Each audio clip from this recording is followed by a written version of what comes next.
So we've had 3 murders in Washington Parish this week, and I feel terrible for the families and the friends of the people that are involved on both sides of the issue.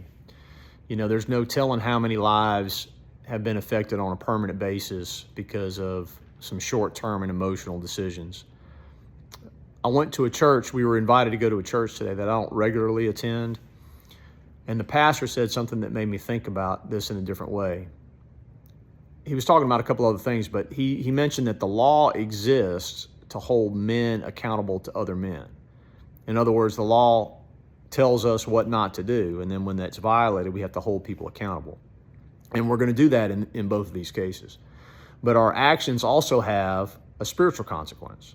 And I'm not going to get too philosophical because I think everybody understands that, or they've had their feelings hurt by somebody that didn't necessarily break a law, but caused us pain. They may not have even known that they did it or may not have meant to do it.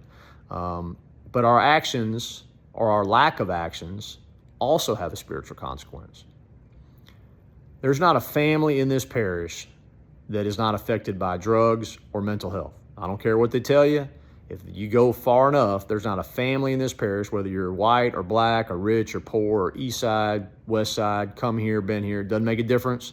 There's not a family in this parish that's not struggling with somebody that is making poor lifestyle choices and is causing other people harm. And any of us could easily find ourselves in a position where we're shocked or let down or feel betrayed by somebody that we have an affection for or a relationship with. So what are we to do about it? The temptation is, as you get older, you kind of want to limit your circle of contacts in some ways because you don't want to be let down. And when you deal with people, you're going to get let down.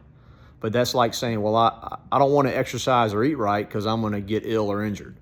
Well, yeah, exercise and eat right doesn't keep you from getting ill or injured, but it helps you survive it when it actually happens. And the connections that we make with other people will not only help them survive the bad things that will always are going to happen, but it's going to help us survive it too. Remember, there's 2 ends to a lifeline. And sometimes the people you least expect are going to be the ones pulling on your end of it when you need help the most. So let's not get discouraged with the things that are going on in this parish. Let's get involved. Let's make connections with other people. Don't be dismayed by the fact that you're going to get let down by some people.